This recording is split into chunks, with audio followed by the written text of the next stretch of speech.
All right. Good evening, everybody. I am Dr. Brandon Schweitzer, principal at Polk County High School. And if you are joining us tonight, you are here for the orientation for our 912 Wolverine Academy. And we certainly appreciate you joining us here tonight. If you're viewing this video at another time, thank you. Again, this will serve as a reference point for you with figuring out how to get in and get around Edgenuity, who we are partnering with in our district to serve our students through Wolverine Academy. And we're certainly excited about that partnership.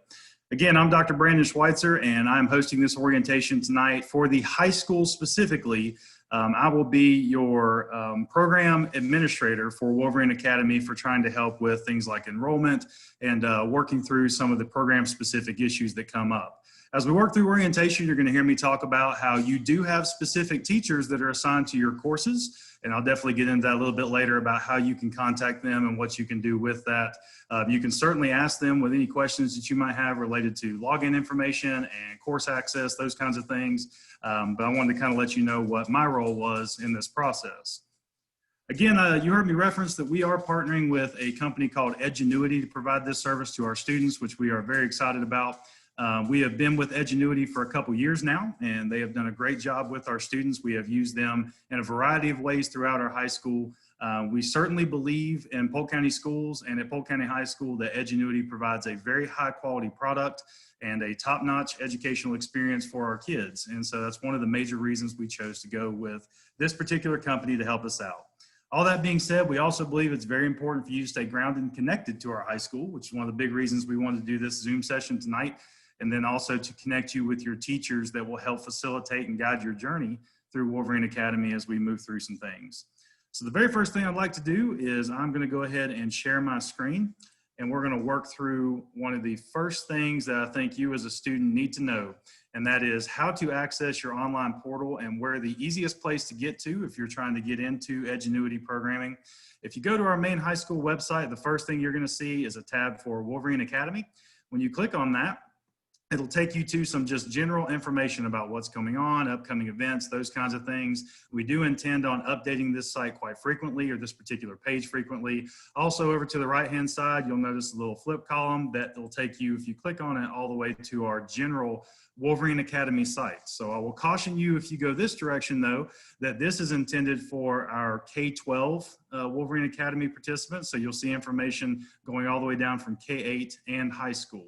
All of our high school students just need to know for the time being that you can navigate to what you need through our high school website. So going back just a little bit here, the main portal you are going to use is off to the right-hand side. This is our online learning portal. When you go through our online learning portal, you're going to see several different links here that you can go to. The very first one that you are going to be most concerned with is Edgenuity. So when you click on that link, it takes you to your main Edgenuity login. You will follow the link to student login. And here's where you will input your student information that was emailed to your Gmail account associated with your school. So again, all of you, if you're joining us tonight, you definitely got it. But if you're viewing this later, make sure that you check your student email address, your @PolkSchools, that is your student number @polkschools.org. All of that information for login and your enrollment information was sent to that place. So for tonight's purposes, I've actually created a dummy login I'm going to go ahead and throw in here. And I'm using an @gmail.com just for the time being. Again, you will actually use a @polkschools.org at the end of this particular tag for your username. See if I can get this on the first time. And we did. So as you enter as a student into your online Edgenuity platform, you're going to be greeted with a set of tiles. Each one of these tiles represents one of the classes that you are enrolled in. So you can see this student that we have here is Mr. John Doe. John Doe is enrolled in American History 1 Honors, Art History 1, Math 4, and Spanish 1. So he's taking a pretty heavy course load this go around. So this is going to be your main screen for navigating around and getting to what you need to get to. The main thing you need to know is the entire program is laid out in tiles. So any one I click on will take me directly to what I need for that course in terms of the information and also how to move forward.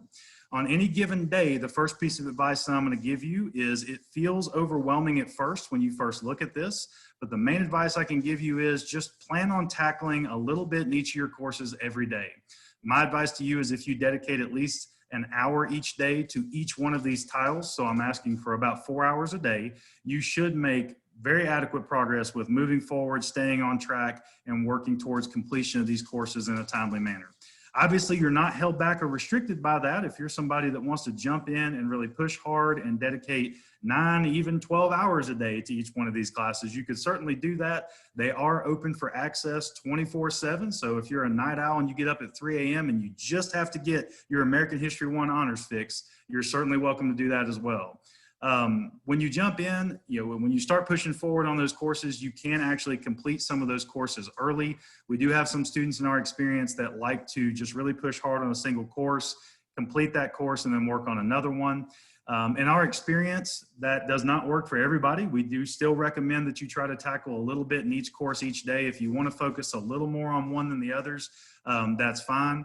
But making sure that you're giving attention across all your courses is certainly going to be important. So for our purposes, I'm going to take a look at American History 1 honors. As an old history teacher myself, I'm going to go ahead and take those liberties and jump into that course. So when you click your next activity, it will take you to what you should be working on for your very first course. In this particular case, this is an introduction activity to the Voyages of Columbus. Right away, you get a taste of what Edgenuity has to offer in terms of its programming and its quality. You're going to see the very first thing you're greeted with is an actual instructor over here to the right, which most of the instructional videos are accompanied by. And then you'll have a video that will go along with this particular piece of instruction as a form of warm-up. And I'm going to let it play just for a second, and I'm going to show you a couple features.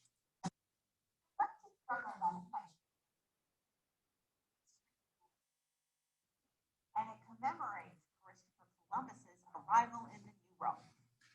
So she's talking a little bit about this painting and what it means, and then she'll go on after the fact to explain a little bit more about the significance of it.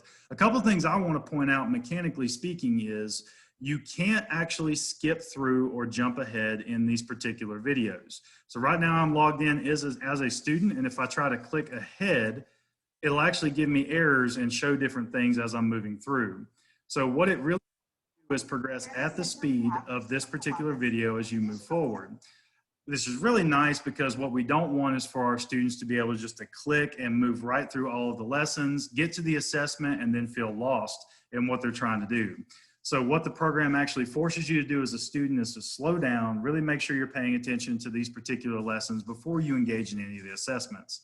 Obviously, I'm going to talk more about assessments in a second once you get to that place and what that means, but I do think it's important that you take the time to really roll through a lot of these instructional videos on the front end.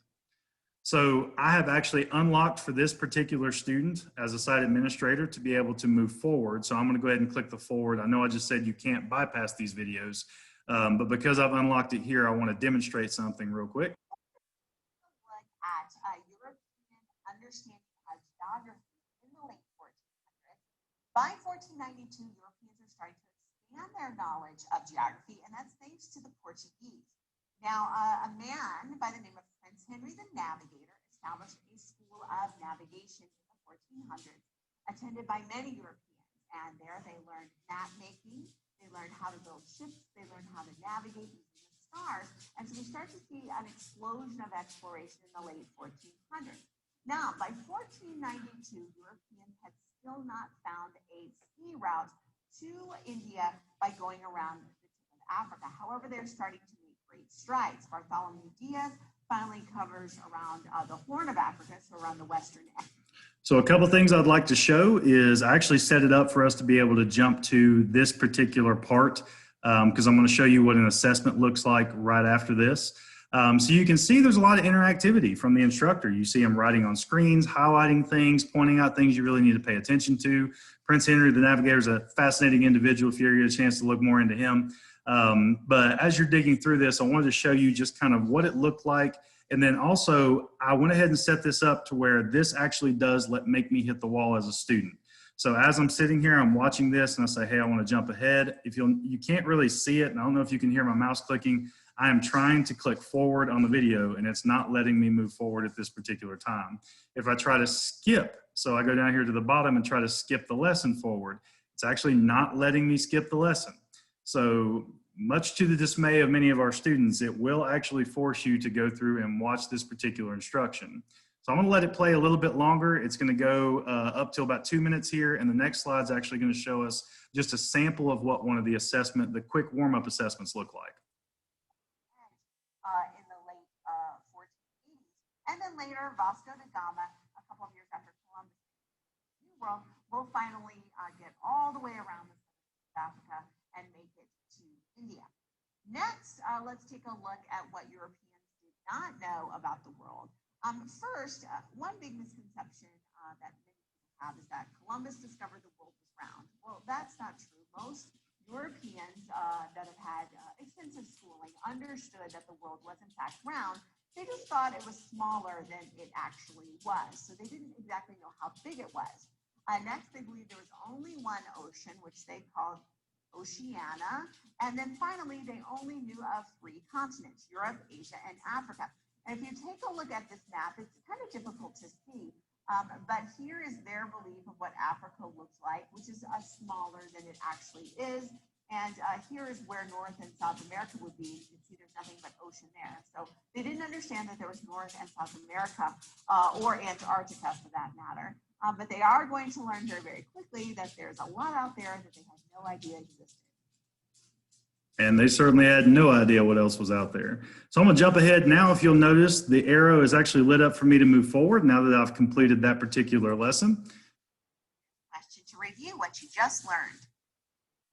All right, so now it jumps into just a small taste of what some of the assessments look like. This is a mid-lesson, just making sure they're checking in that you understand the material type of thing. This is not what we would call something that is graded inside the lesson. However, it does give you an idea of how the assessment structures work. It says, choose the statement that is true.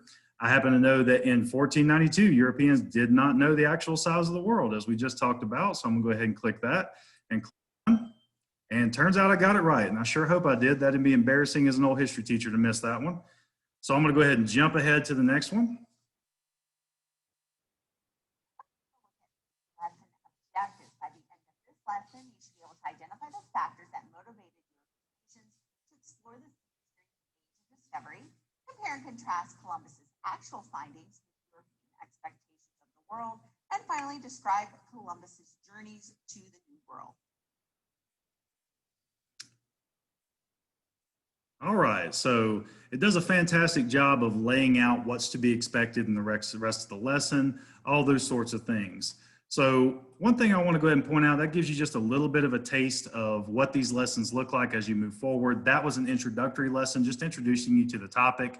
And then after this, it will go way more in depth into the voyages of Columbus, the explorations of the New World, all those kinds of things. For the time being, I want to show what the student navigation looks like as you move around inside the program. So I'm going to go back to the home screen. Now I'm back to where my 4 tiles were, indicating each of the classes I'm working on.